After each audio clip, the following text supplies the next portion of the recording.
Focused day to you. Welcome to Lead with Intentions, where every single week I, your host, Coach Ambereen, shows up here ready to serve you.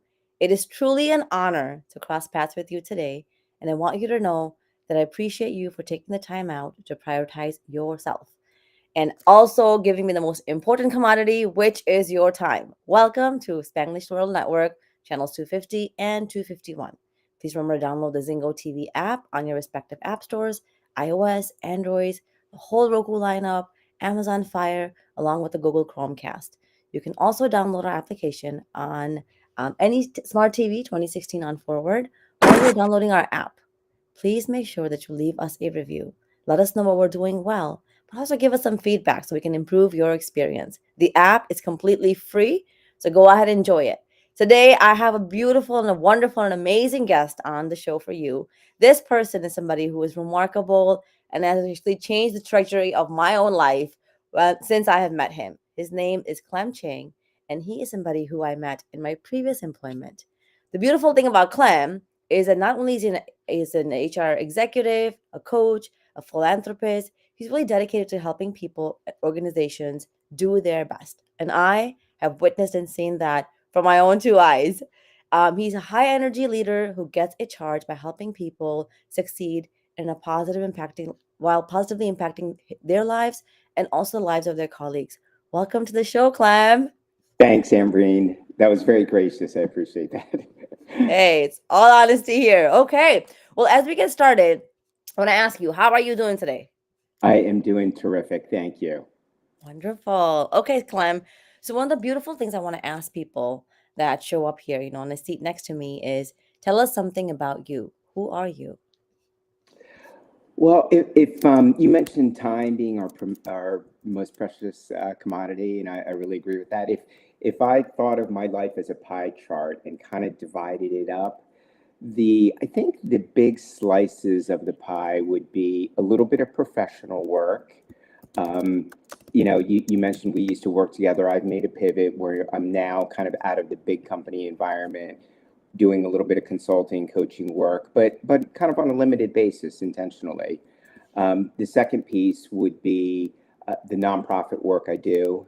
As you mentioned, I'm involved in some philanthropy kinds of things, and really my focus there is on people and programs that have to deal with reducing systemic poverty.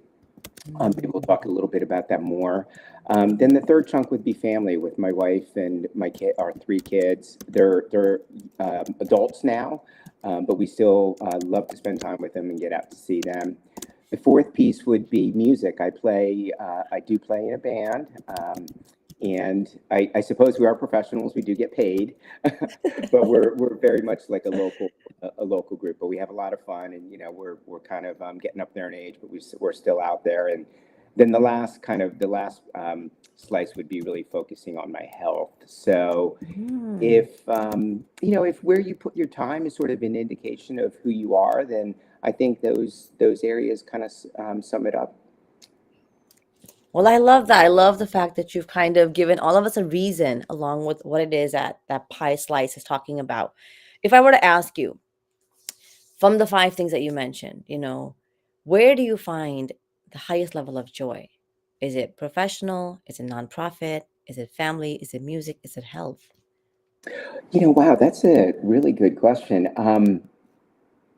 What I'd have to say, I think what gives me the greatest joy is the thread that cuts among those five areas. And that is really the component around helping people be their best, helping myself. Like for me to help others be their best, I actually do have to start with myself. And like, how can I be at my best? How can I show up in a way, that's positive and supportive?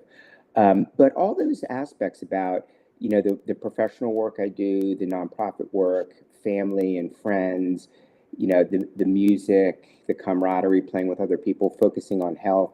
I actually have a lot of friends that I try to help with their health goals. So I think it's really the relationships and, just helping people be at their best amongst all those different dimensions that I play in. Which leads me to the next question. I think you're going to answer that with flying colors. What does leading with intentions mean to you? I think leading with intention to me is, I'll start with kind of like the two overarching components of that for me. And one is the what.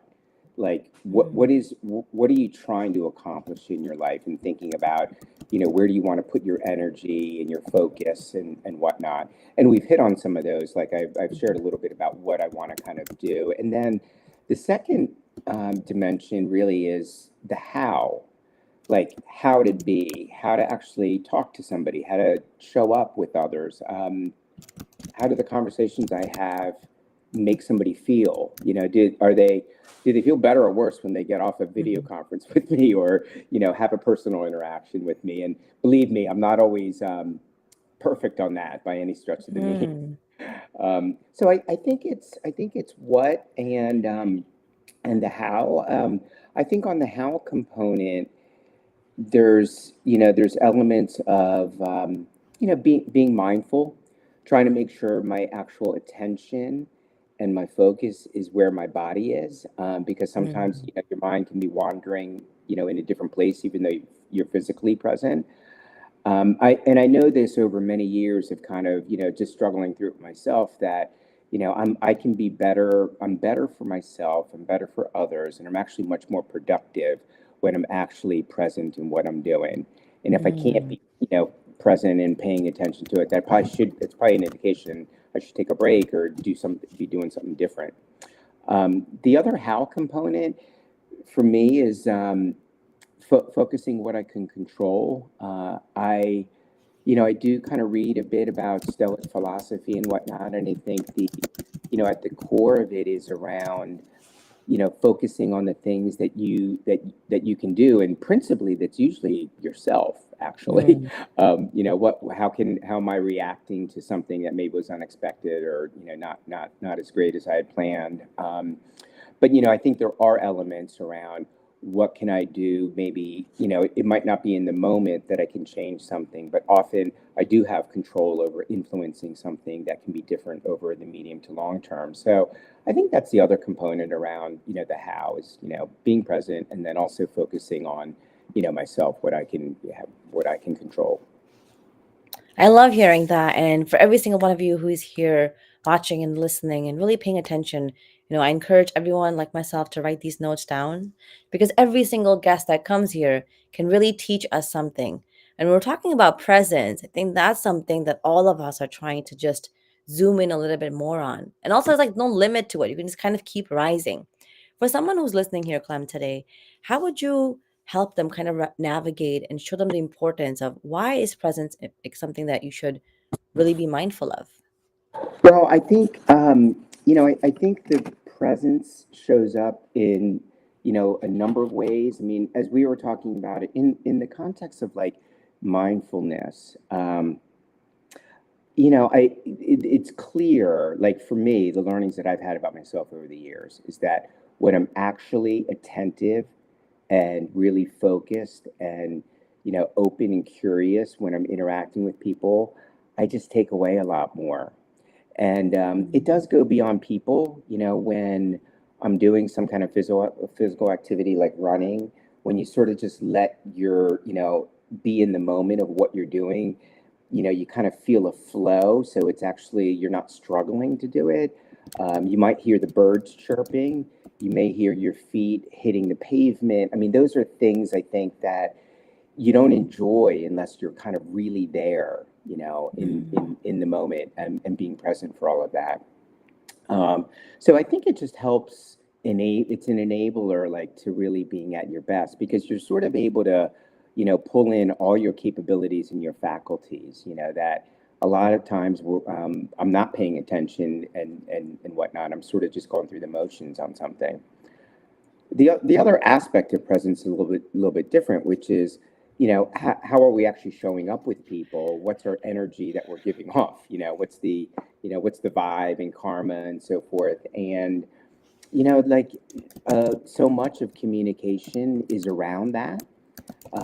It's around body language. It's around energy. It's how you use your voice, as a tool to influence others and things of that sort. It's the facial expressions. I mean, all those sort of things. So I think presence and being present kind of really encompasses a lot of things that just help us be the best that we can be. Yeah. I like to think of presence as being alive. Yes. The more present you are, the more liveliness comes into play, the more experiences you feel like you've had. Um, what do you notice happens, in your life when you don't show up with full presence? Well, I feel like I miss things, just in terms of not being as observant. Like the example I was giving around, like if I'm running, like if I'm just kind of laboring through it and whatnot, I'm not paying attention to the nature all around me that's happening and, is there to be enjoyed.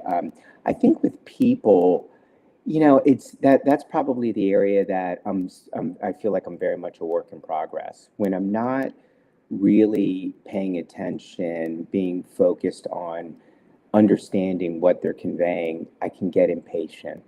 I can be too judgmental. I'm not curious enough and open to what somebody's conveying and so forth. And I'm thinking about my point of view as opposed to understanding another person's point of view. And I actually do think that relates to what you see happening a lot in today's world, and social media, I think, has just amplified some of that because, we tend to be able to be in our little echo chambers and whatnot. So I think if we're all, more present, it allows us to be open, curious, and really trying to, seek to understand. Mm. And I love that you've said that. I love that you've communicated a sense of presence with a lack of understanding, because a lot of times we don't look at it that way. We don't look at it like we're being impatient. But if in this moment, all that matters is this conversation, then you can see, okay, well, yeah, nothing else. There's no other agenda item here except for just a dialogue. I was talking to this amazing, I took a tour. I went to Bermuda not too long ago, and the individual who's giving us a tour is a 79-year-old retired man, full of wisdom, full of pizzazz, super confident, and you're just like, you do this for fun? And he says, yeah. So when I meet people who I find have just a sense of, like you said, energy, there's wisdom in that energy. I asked him a question. I said, so what's the most important lesson that life has taught you? And he said, be patient with people. Be patient to understand people. And that's the same thing that you just mentioned, which I think is so brilliant. Now, most of us are living in this world where I think the level of patience has tremendously gone down. Back in the day, if you had written a letter to somebody, you would have to wait like a few good weeks for that letter to arrive at your house. Now, Amazon Prime gives us the same thing the same exact day. How can you help people understand the the skill that patience is and why it's essential to our living? Yes, yeah. Well, first of all, I love that example that you gave, and I hope that trip to Bermuda was fabulous. I think for me, there's like a few different levels about that have occurred over my development, my years that have really helped me understand the importance of this concept of presence. And I will have to give a shout out. Like many years ago, I went through. It was at my one of my old employers. I went through a leadership program. It was put on by a firm at the time called Sen Delaney, and they still actually do exist, but they've become part of the Heidrick family of companies. Um, and they had a really good model around this. There's a number of things that really I recall. One is if you think about what drives results, it's really your behaviors. Like what do you do? And what people do, and I work with executives all the time, you get profits and you get growth and so forth by what your people are actually doing. But if you go deeper than that, what influences their behavior? And it's often they're thinking about something, Mhm. thinking about like their view of the world or their view of how something should work. And I think what I have found, but I can't say that I'm great at this all the time, but I try to keep reminding myself is that, it's very hard to actually change somebody's mind, their thinking to then change the behavior. You kind of have to have a conversation with them that maybe creates some insights that they have on their own that get them to think about something differently. And that, so it's kind of recognizing that you can't force, your own view of the world on somebody, but you can have a conversation and perhaps open up some different ways of thinking about, things, and that can drive different behaviors, different results. And again, back to what I was saying before, I think in today's world, there really is a lack of that. Because in order to do that, you have to be open and curious, you know. And you're only going to be open and curious if you're really present with the person, like you said, where they're the thing that actually matters at that moment. Yeah. So I mean, you're a coach. That's the way that I've looked at you, like as a mentor into a coach. And I'm a coach. And I think it's spot on to say when we allow people to discover and have those aha moments, those breakthroughs, that's when the mindset gets shifted. Now, in your own life, when you look at it, what was that one of these, moments where you were like, you began to think differently about something? Can you share that with us, Clem? Wow, I'm trying to think of, what might be a good example there. Um, I guess a relationship that that I had with, this was earlier in my career, probably 15 plus years ago. And I was interacting pretty regularly with somebody that was very senior, more senior than I was.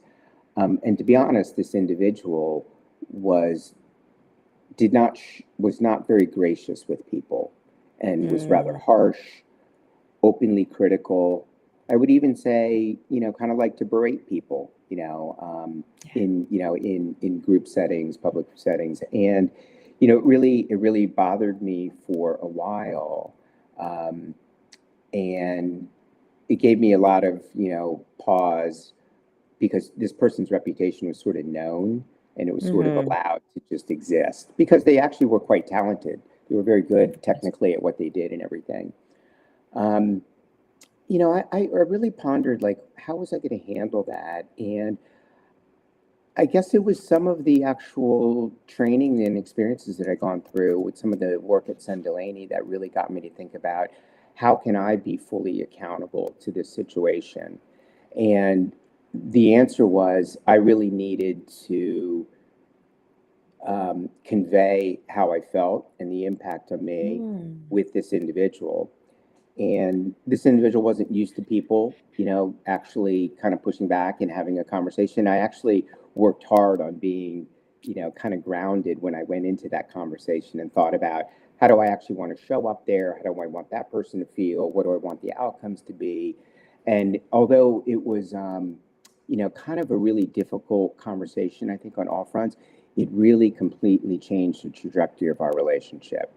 Uh, Mm. to the point, actually, we became quite friendly with the people in the last couple with each other, in the last couple years of our work interaction and so forth. So I think that notion of accountability is sort of the pivot that I've had in my life around what it's always asking myself, what more can I do to help Mm. produce a better situation. It's a little bit like that step philosophy that I mentioned earlier. Um, the the thing, I guess, that really sunk in with me is that accountability also applies to relationships. And as you mentioned, as an HR leader, I would often have colleagues and stuff coming to me for advice about how to work out a situation and so forth. Maybe with a colleague, it felt like there was friction or something, and in so many of those cases, the individual had not actually expressed to that individual you know, what their behavior was and how it affected them, and, and everything. And so, I was really trying to empower the individual with kind of, some tools and ways of thinking about how to actually improve those situations on their own. And usually it works, you know. Mm. It takes courage, you know, it takes risk. It does take a little bit of skill to have that conversation in an effective and productive way. But those are Mhm. all things I think almost everybody has the capability of doing. Yeah, and I think, you took the words right out of my mouth. I was going to say the amount of courage it requires to step into it and say, this is a skill, and of course, I don't have it, but I can learn to build it. I want to actually pivot back to everybody who's, here listening and watching, and I'm super grateful for that.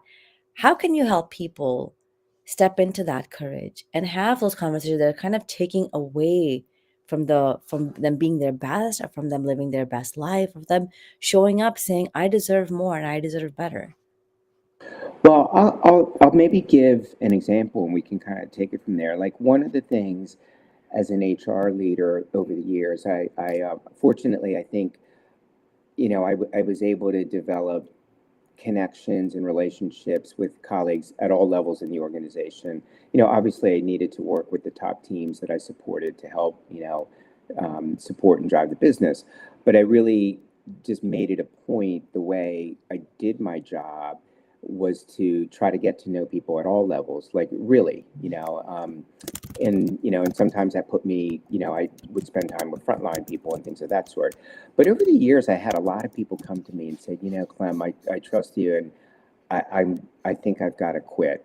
I can't stand working with this person anymore. And um, what I would try to just have a conversation with them is, okay, so have you talked to this individual that you've been struggling with? And the answer often was yes, but not around what they're doing that really is affecting Mm, me. And then so I try to be curious and find out, okay, why, what's prevented you? And then I'd ask them like, well, so it's resulting in you're actually going to leave the company. Do you actually want to leave the company? Do you want to leave your job, everything that you have here? Most of the time the answer was no, but they mhm, had this situation that had gotten so elevated that it was going to drive them away. So the insight that I was trying to create is it feels risky to have a conversation with that individual. But if you look at it, you're going to quit. What's more risky than that?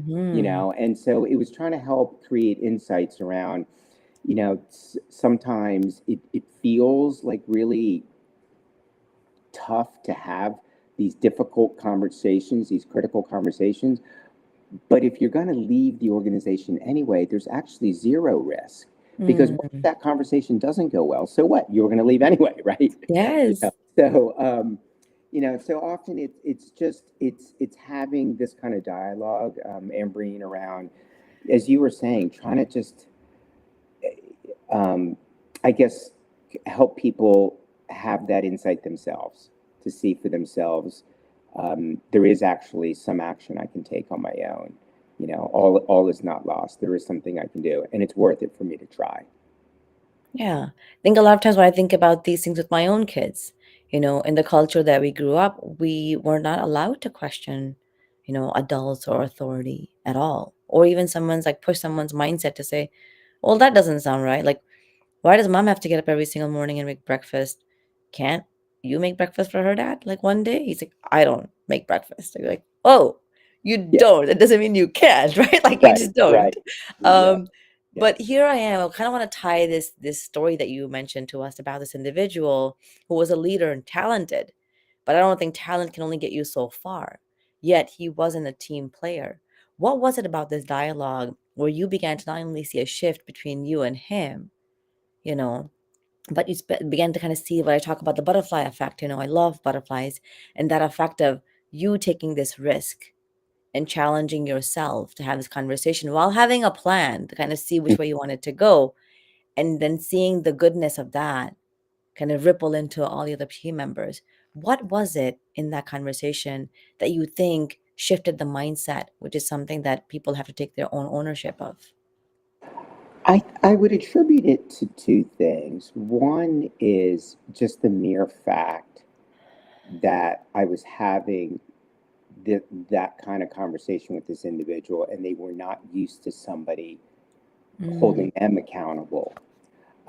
And sometimes when somebody uh, is like that, I don't want to exactly use this word, but I don't have a better one. Like if somebody's a bullying, is, sometimes that person needs some pushback, and Mm-hmm. in fact the reason why they might be doing it is because they may be one of those leaders that actually has positive intentions, but they don't like to be around people they perceive weak, and so I think, or they don't respect it, I guess. And I think Mm-hmm. it created a little bit more of a respect thing where, I was somebody willing to have kind of a tough conversation. The second thing I would attribute it to, though, is, just being able to articulate, this is how you operated, and this is how it actually came together to impact me and to make me feel. And I think when you do this with others, it's a very similar result. And I think as the person absorbed that and thought about that, they actually had good intentions. And Mm. it's not really the desired result that they were after, And so I think it helped maybe spark a little bit of insight there. Yeah. Often, like, you don't know what you don't know. That's right. We shouldn't assume, Yeah. right, that um, that somebody's actually trying to be difficult, because Mm-hmm. usually they're not. It's just there's something that's there in the way they're thinking that's causing them to behave this way. And it might not be related to anything. It might be, you know, they woke up late and they're running to, late to, get to Mm-hmm. work and this and that. And there could be all these stressors that are kind of underlying it. And they show up in work and, don't have a good interaction with the colleague. The colleague has no idea why. It might not even be related to, Mm-hmm. anything they did. So it's sort of just being open and curious around those things, which is hard. It is. And I often think about it like we don't know of their upbringing. Maybe it was so tough that they're actually thinking they're super flexible and chill, Hmm. right? Because they grew up in a household. Like a lot of times when my kids called me out, I was like, you have no idea. You have no idea like how I grew up, right? Like, and for them, they're like, well, all we have an idea is who you are.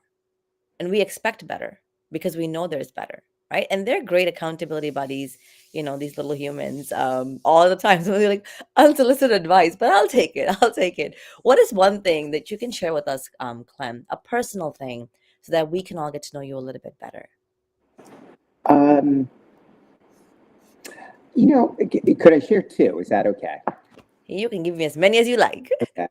I guess the first that I would say that kind of, peels back the onion on my persona a little bit is that this area around like, what do I think has fueled my success, in Mm. life, professionally and, with family and friends and so forth. And I think it's this thing where I had never, ever been the smartest person in the room. Um, but I've always been willing to do whatever work I have to do to kind of get stuff done. Um, so I have been willing to work harder than most people.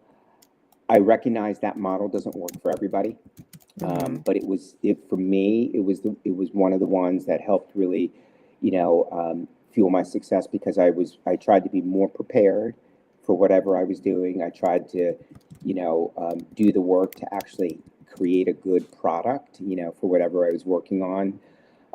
And along with that, I think that drive, I've invested in my learning. I've never been the Mm-hmm. smartest person, but I try to be knowledgeable. I try to read a lot. I learn from others, um, and then I've been willing to take on roles that weren't like glamorous, but it's what, the company needed me to do and so forth. So I guess it's that whole area, to use Angela Duckworth's term around grit. Yeah. Um, Now, I do think there's a balance on grit where I like it's for me, it's sort of in my DNA, but grit doesn't mean just putting your head down and grinding away and doing the same darn thing over and over and say it's gonna get better. I think, there's a bigger aspect around it, where, it's having the resilience to kind of work through difficult things. But Mm-hmm. if what your situation is, isn't great, you should also have the resilience to kind of change it. Yeah. Yeah, I actually look at it like I look at it like tiers. So you tolerate something, you become okay with something, you have resilience, but then above resilience, I look at it like tenacity. And I feel like grit is that beautiful dance of saying, yeah, I respect myself enough to say I'm not going to continue with this pattern, this behavior. Yet when I need to just have full vision and make sure that I show up with the best energy, with presence, that's when I'm going to show up. And I think that's something that a lot of us can actually keep, amplifying and doing. I think that's well put, Ambreen. And then the second thing that I wanted to just mention about who I am, I guess it's I mentioned at the beginning, focusing on my health is one of the things that I'm fortunate to be able to have more time to do, and I try to make that in all dimensions. So Mm. certainly nutrition, like trying to eat the right food, eating more real food, whole food, and so forth. I have the time to prepare meals and things of that sort, but also physical fitness, and then mental health, working on that, and I have some practices there. But all of that I share because I've really had some struggles in my life that people can't see by looking at me. Mm. I deal with high cholesterol. I deal with high blood pressure. Right now, I'm dealing with for the last year, I've been dealing with back issues in my lower back. I have an old sports injury in my right knee, so that gives me pain. I Mm. just tweaked my shoulder a month ago. It's like, I Oh. have all these things, but so it's kind of back to don't assume. Like, we all have challenges. Just because you can't see mine doesn't Mm. they're not there. Like, I think everybody has things that they're working on, and you just can't always see it by looking at the person. Well put. I think that's so true. When we look at someone who is, put together, like, they have no problems. They're healthy, they're wealthy, they could do whatever they want with their time. Like, look at Clem. He can work for however many hours he wants and still Mhm. be like, oh yeah, and I get to do music while I want to. So I think that's such a misconception of how we look at people's lives, because it is that grit you're talking about, that rising above it and really pushing yourself to be your best, where you can find that there's no limit. You can keep elevating, and you can keep waking up every single day doing just a little bit more, to be your best self. Now I want to dive into one of the most important and the most fun places for me, which is your family. Would you please be open to sharing something about your family dynamics so we can get to know all of you a little bit better? Well, I'd love to, because I've got an amazing family. I'll start with my wife. I've been married, my wife Susan, we've been married 31 years. Um, and she's definitely one of the nicest, most caring people in the world that could exist. She's a good balance for me. Um, she's definitely been the rock that took on an oversized share of parenting while I was working. Mm. I had a demanding job and so forth, and it involved quite a bit of travel and things of that sort. And I'll talk a little bit of my kids. I feel very connected to my kids, but there were times where I worked a lot and was away. Mm-hmm. This worked for us. My wife Susan was also a nurse, and she worked kind of part time, so it allowed her some flexibility and whatnot. Um, Again, the model that the Chang family had isn't necessarily the one that's going to work for everybody. Somebody might not have the luxury. You might be a single parent or something of that sort. But Mm-hmm. I feel fortunate that with the way our situation played out, that this worked great for us. So we have two daughters and a son. Our son's the youngest. 29. Our daughters are 29, 27, and our son's 22. They're all on a great path, both professionally and with relationships with others. They're adults, obviously, at those ages, so they don't live in the Philly area where Susan and I live. One of them is in New York City, and the other two are in the Midwest. But Mm. we love seeing our kids. We look for excuses to have family get-togethers. It does require getting on planes and things of that sort. But I feel like we do get to see them pretty ample amount of time. Susan and I think we're really aligned on parenting and our approach. Mm. If I were going to sum it up, I'd say our main goal as parents was to raise children who would become independent as adults and be gracious and kind with others. I mean, it's sort of that simple. And we feel really fortunate that, from the best we can tell, that our kids are on that track. On both those fronts. They're able to sustain themselves and so forth, and they're really good people. One of the things I think that for those younger parents, that I'd like to share, where Susan and I were also aligned, our children all started working very young. So they were probably 14 when they started their jobs. Our oldest daughter did babysitting, and then she did working in restaurants and so forth when she became of age. Our other daughter did a little bit of that, but then worked for, I don't know if they have Rita's Water Ice out in the Chicagoland area, Ambereen, but it's like a water ice place. And she worked her way up to be a supervisor there and everything when she was a teenager. And my son worked at the local bike shop since he was 14, and became a pretty good bike mechanic. And so I think just working for, when you're a parent, I think the importance of working is it's a little bit about having them earn some money where they can do some things and learn how to budget and whatnot. But it's really teaching them, structure. You have to show up on time. You have to be able to take direction from somebody. You have to be able to also exhibit some independent thinking, because your boss isn't going to tell you what to do every single minute of the day. So you've got to figure out things. So it's all these really important, life skills that, having a job when you're early teaches you, that really serves you well later in life. That's a good reminder for me too. I think it is true. You kind of have to think about working doesn't have to be something where they say, I'm independent, I can do whatever I want, but really understanding how you're contributing to your own well-being and in your future, because you're creating almost like foundations and fundamentals of how you're going to elevate. I love what you said about your daughter, where she started off here, but then she worked her way up to being a supervisor. And that already shows that, look, she's already climbing a ladder. Now, you mentioned, and I love the fact that you gave tons of, shout out to your wife, Susan, who I would love to meet one day, because I think she is super brilliant. And you said that the both of you were aligned. And alignment, for those of you who don't really know, is basically being in a place where the two of you are kind of uniting in the same pathway to a trajectory. That could be upward, that could be sideways, whatever it is that you need, where you understand the importance of why parenting in this way is so essential to, to raise children who are independent, successful, kind, loving, generous contributors, however you'd want to define your families to be. Now, help us understand, what was it about, the Cheng household, or the way that your family functioned, where you can say, today I look back and I say, wow, we are successful. Well, I think I think a lot of it was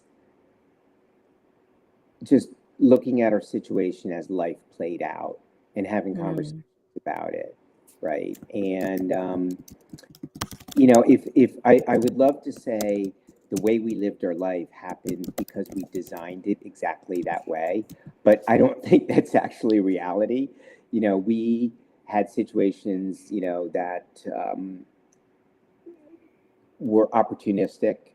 Me moving into a different job, Susan moving into a different job. She pivoted from hospital, pediatric nursing, to being a school nurse, to working in a doctor's office, that sort of stuff. So all of those things, I changed companies a couple of times. We relocated, out more in the Midwest where you are, and then came back east. I mean, all those things were moments where you kind of had to have a game plan for how you would handle that.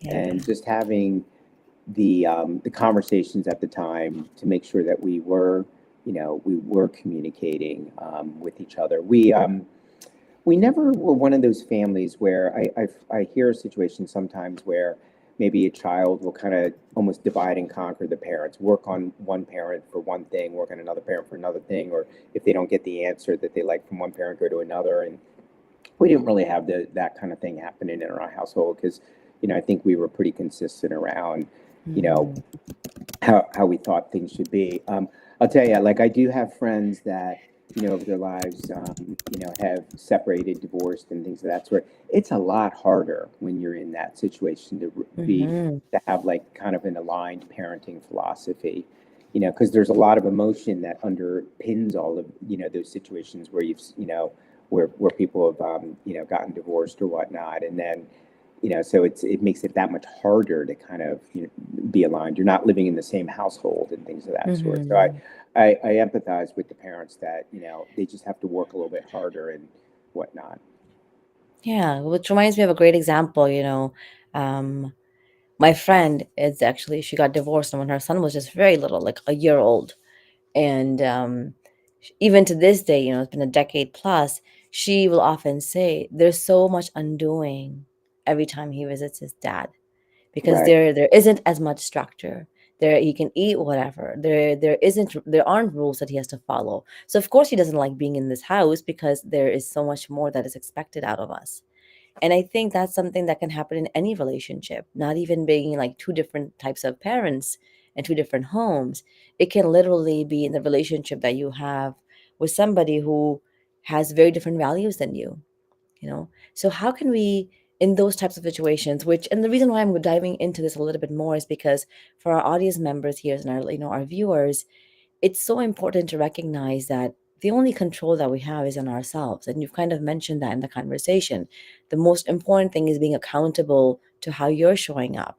How do we give the control back to us to say, yeah, they have a different mindset, a thought set, a heart set, yet somehow we can still keep continuing this dialogue or this relationship? Yes.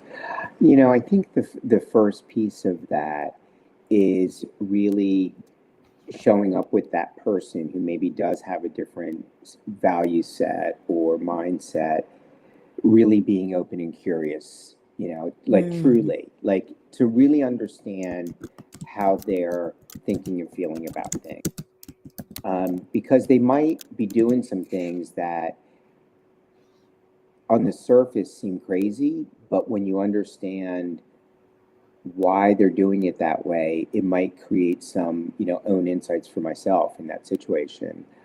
So that would be one, because you can't really influence anybody if they don't feel like they're being understood, you know.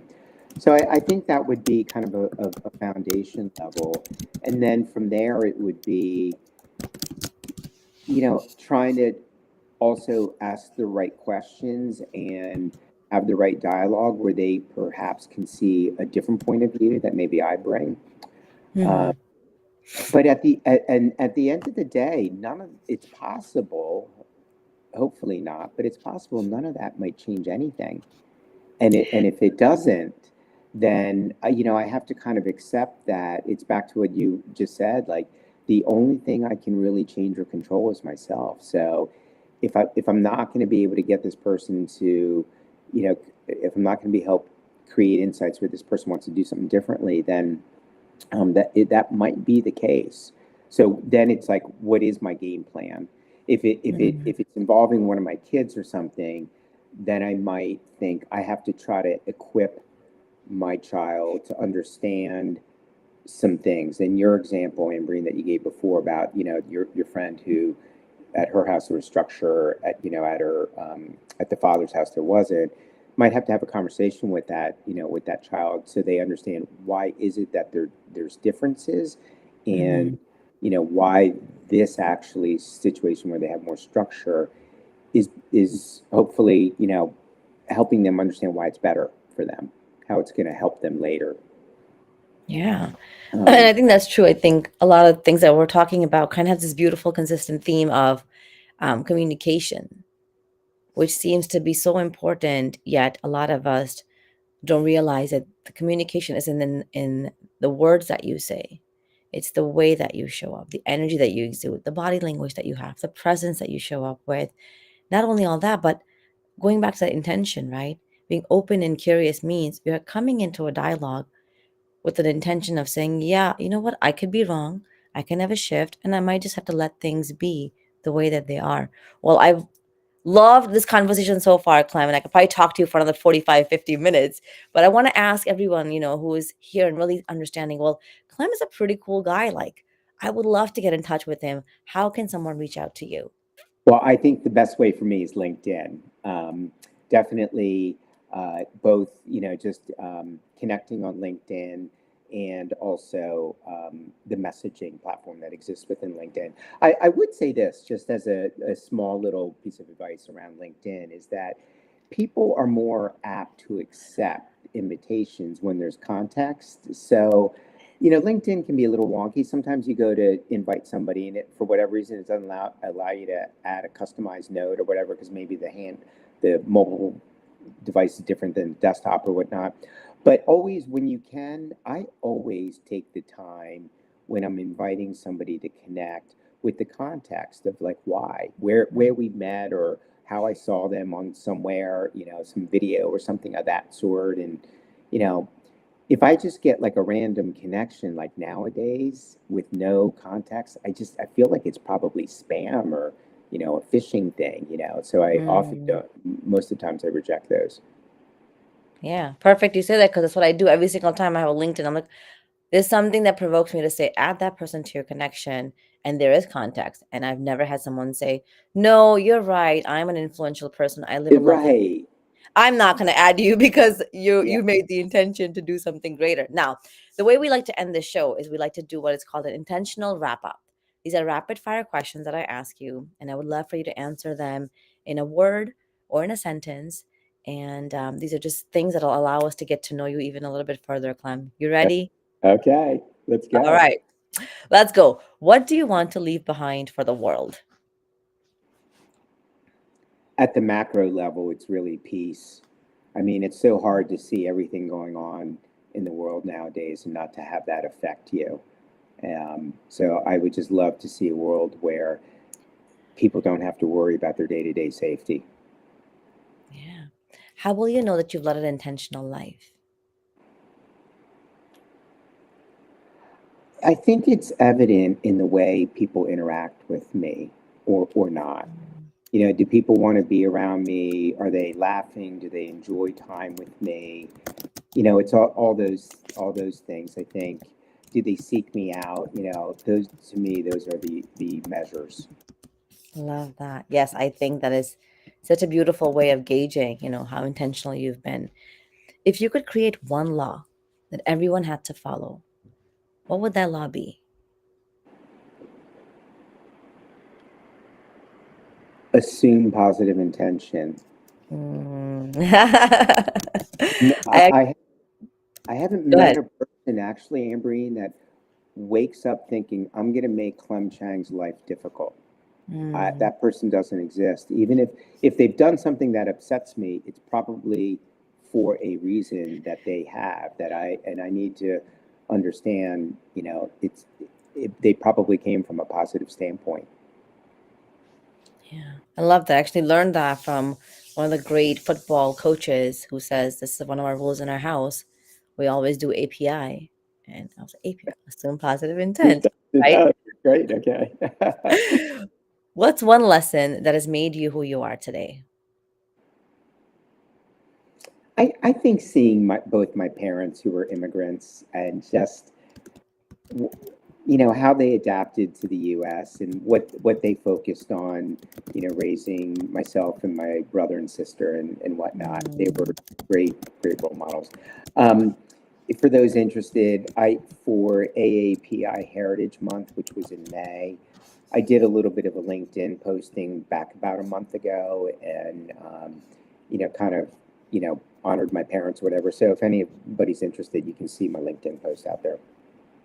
Yeah, I'll definitely go and check it out. I think those shout outs to parents are something that most of us don't do enough of, including myself. What is the key, Clem, to a healthy relationship? Well, communication would be the big Mm. piece, as you and I have talked about. But I think if you burrow a little bit deeper there, it's like how to communicate. some of the things that we talked about in this discussion, being open and curious, assuming positive intention, seeking to understand, all those things. Yeah, it is truly an art. And the more you dive into it, the more you realize that, the simplicity of the words and the pauses can truly impact so much of that conversation. Now, um, what's one change that you would want to see in the world? Well, back to what I was saying before, I think, peace and safety. Closer to the US, I feel like I really believe in, like, the concept of our democracy of this country, and it's just doing all the things to support and preserve, our democracy. I love that. Thank you so very much, Clem, for showing up today, for pouring your goodness into us. This show can also be heard on Spanglish World Network. Please check out spanglishworld.ca for all the news and the programmings. As we close today, my prayer is that this show will embark you and I on a path of transformation where we are truly grateful for what we have, we accept the unfoldings of life, and we commit to values and dreams which will allow us to tap into our own greatness. Because I have Tawakal, which basically means faith and belief in all of us. When we unleash our authenticity, we start to live more intentionally. English World, watch it, hear it, read it, download it. Most importantly, live into it with intention to better serve you. Thank you so much. Thank you.